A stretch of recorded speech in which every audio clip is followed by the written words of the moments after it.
হরিওম তৎসৎ। Welcome to healing astro heal your life. আপনাদের সবাইকে আমার চ্যানেলে অনেক অনেক স্বাগত। আমি অ্যাস্ট্রোলজার, বাস্তু কনসালটেন্ট, নিউমারোলজিস্ট সুপর্ণা পাল যাদব।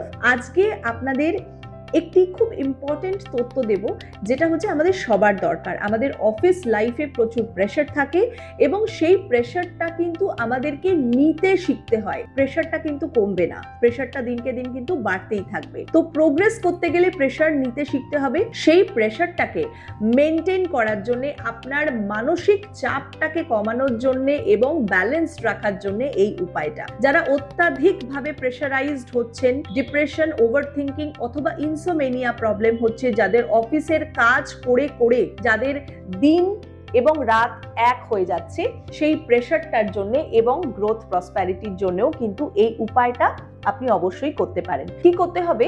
আপনার বাড়ির সদস্যও করতে পারে বা আপনি নিজেও করতে পারেন। সকালবেলা উঠে আপনাকে জল এবং জলের মধ্যে একটু হলুদ আপনি মিশিয়ে সূর্যদেবকে অর্পণ করুন। সূর্যদেব হচ্ছে আমাদের অথরিটি, আমাদের বস, আমাদের গভর্নমেন্ট। সূর্যদেব হচ্ছে আমাদের স্টেবিলিটি, দশম ঘর, অবশ্যই খুব ইম্পর্টেন্ট আমাদের কর্মক্ষেত্র। তাকে প্রসন্ন করা, এবং যখন আপনি অফিসে বেরোচ্ছেন কিছু মিষ্টি খেয়ে যান। সেটা গুড় হতে পারে, যে কোনো মিষ্টান্ন হতে পারে। এটা আপনি করে যান, অবশ্যই দেখবেন আস্তে আস্তে আপনার মানসিক চাপ কমে যাচ্ছে এবং আপনার অপরচুনিটিস, আপনার অফিসের অপরচুনিটিস অবশ্যই খুলছে। হরি ওম তৎসৎ।